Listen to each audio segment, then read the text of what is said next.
Nick Itkin, you are the January NAC Div 1 men's foil champion. However, to do so, you beat Olympic medalist Race Imboden.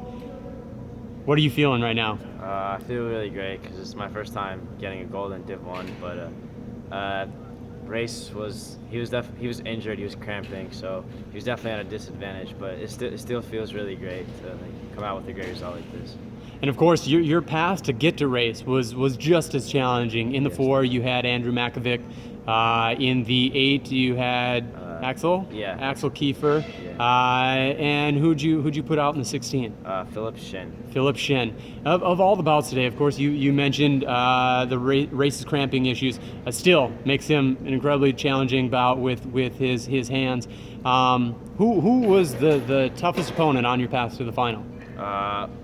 Well, I had a lot of tough bouts, but I think the closest bout, because it was like tied for like almost the whole bout, was in my 32 bout against George Hagelin, I think, and I thought I fenced pretty well, so I think that was a good bout for me.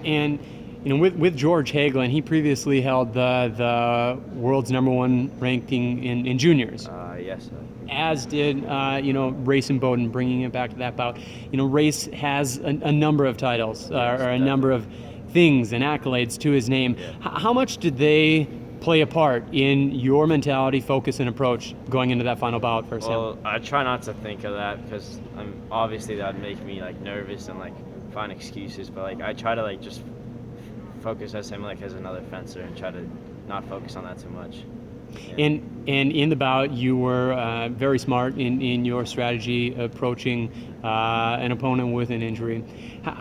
What things was your coach telling you, or what things were you really trying to stay disciplined in that final bout? Well, he couldn't move too much, so I try to move him around a lot and like try to find an opening, because if I would like attack when he's waiting for me, he could easily beat me like when he's like waiting for me in the close distance. His arms like incredibly like good, and like he feels really well. So I try to like make him move and try to make him like not feel ready, I guess, and not get him into that comfort zone in close distance where he could score on me easily.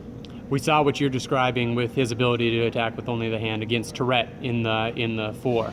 Obviously, came away with the win.